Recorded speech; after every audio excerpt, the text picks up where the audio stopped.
Well, hello, friends. Mark Holmes here with my buddy Cowboy Joe Boo. And as always, thank you guys for watching, commenting, and subscribing to the Joe Boo Sports Report. Without you guys, this literally does not work. Let's get open for business. I am done with my day job. I am back home, and the work never ends because you know I am always thinking about the Dallas Cowboys. I'm obsessed. I'm a crazy man. Hell, I might even be a stalker for all we know. But this is what I live for. Dallas versus the Washington stinking Redskins. And stop right now. You troll. Stop. Because I know they're going to be saying, see, he's not a Cowboy fan. He's got Redskin stuff. Take a good look at the helmet, guys. Take a good look. The joke is on them. The Chief has his hand over his face, okay? All right. Real question here. Our season has been up and down, up and down, up and down, just like the Washington stinking Redskins. Week to week, it's Jekyll and Hyde. It's a totally different team. The question I pose for you is this. Right now, the offensive line is playing better, at least last week. The defense, number one in the NFC right now. Number one. And it looked like we got some things together. So the question is our team, because they finally had some time to work together, we had a lot of new parts, okay? We had Dak Prescott now working with wide receivers that didn't know the names. Only had 4 series in preseason. The offensive play calling wasn't really good and suited to what Dak was able to do. Zeke Elliott starts the season off slowly, as he does every year, gets better as the season goes on. Connor Williams, rookie, guard, thrown into the fire immediately. Zach Martin gone. Joe Looney, who had been comic relief, now has to be the field general, the serious guy.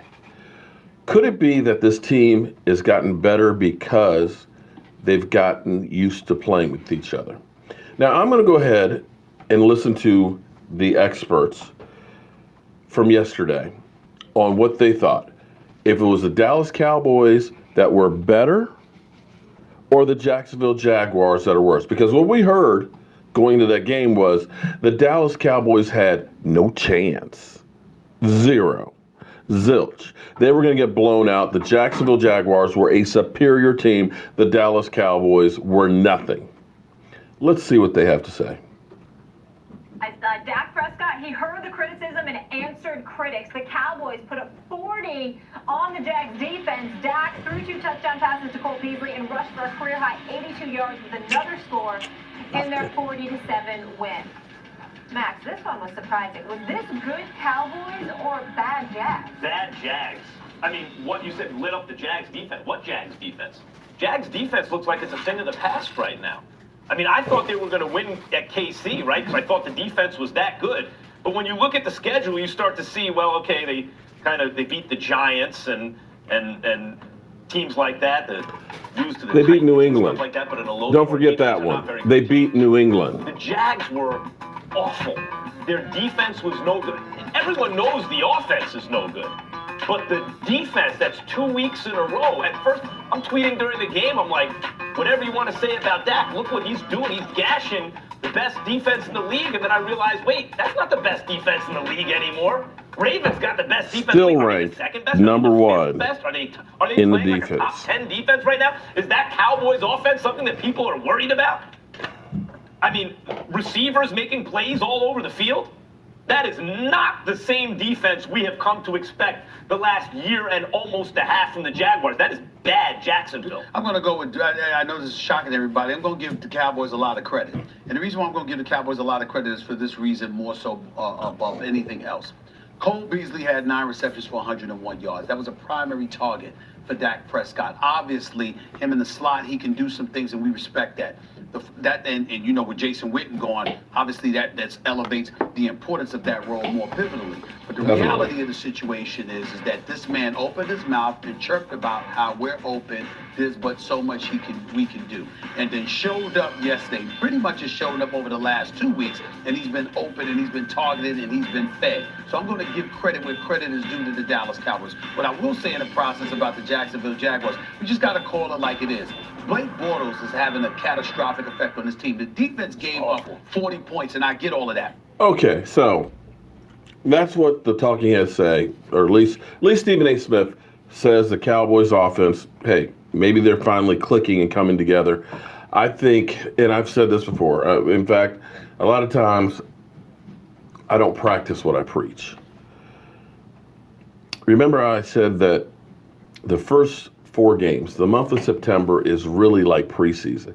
You know, there's always some teams in preseasons that go 4-0 and look like world beaters, and all of a sudden everybody says, man, that team looks really, really good, and they proceed to go out and go 0-16. There's other teams that don't even sniff a win, look completely inept and just terrible. Come the regular season, they do well. It's because a lot of it is how much do you truly play your people. We didn't play our guys hardly at all. Dak was in there for 4 series with a whole new receiving core. Wide receivers, tight ends, everybody. And we're also one of the youngest teams in the NFL with a lot to learn. Young guys coming together, just starting out. Take a look at what happens, generally speaking. Let's take Taco. First half of the season last year, everybody said bust. But he ended up with 3 sacks, 21 tackles on the end of the year, mostly in the second half of it. Anthony Brown, his rookie year, he was okay at cornerback the first half, but the second half, he had some of the best numbers in the league. I don't know what happened since then, but you follow what I'm saying. These young guys are learning and getting into the system, and we have so many new pieces and parts that it's going to take some time for the meld. And that's where I always say, you really don't know what kind of team you have until come October. Remember, it was doom and gloom for New England. They were 1-2. New England. Everybody was talking about Miami. Oh, man, the Miami Dolphins, man, that's a good team. Remember when Tampa Bay with Fitzpatrick was looking like, oh, my God, first couple of weeks, blowing people away. But here it is October. Tampa Bay is kind of back to Tampa Bay. The Dolphins are back to the Dolphins, although they did get the win over Chicago. But New England is back where they belong. So could it be that our Cowboys offense, that the offensive line, now that Connor Williams has a few games under his belt, now that Joe Looney has some games under his belt and is now used to now becoming that field general and working together, that the offensive line is beginning to gel?